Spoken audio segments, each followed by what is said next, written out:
Zainab Abdullahi woke up to chaos in her community the night of September 10th as flood waters swept in.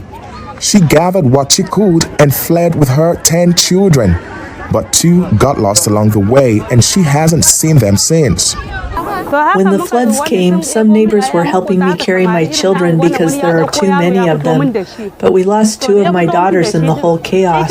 One of them has 6 children. We don't know where they are. The flood overran half of Maidgurui when a local dam collapsed due to heavy rains on Tuesday. State officials say dozens have died and up to 1 million have been seriously affected. Rescue workers have been moving hundreds of thousands of people out of affected communities.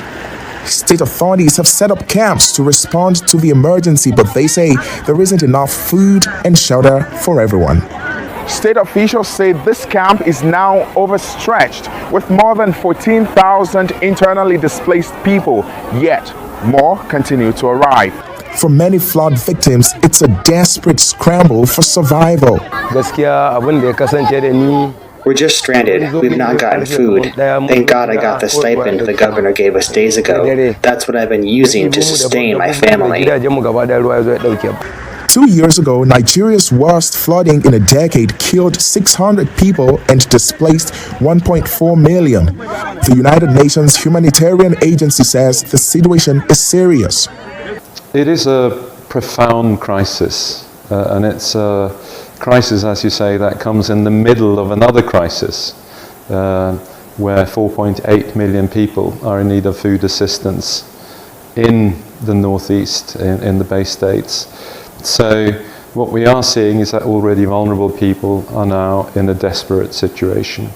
Borno State is the epicenter of Nigeria's 15-year-long battle against Boko Haram and other terror groups.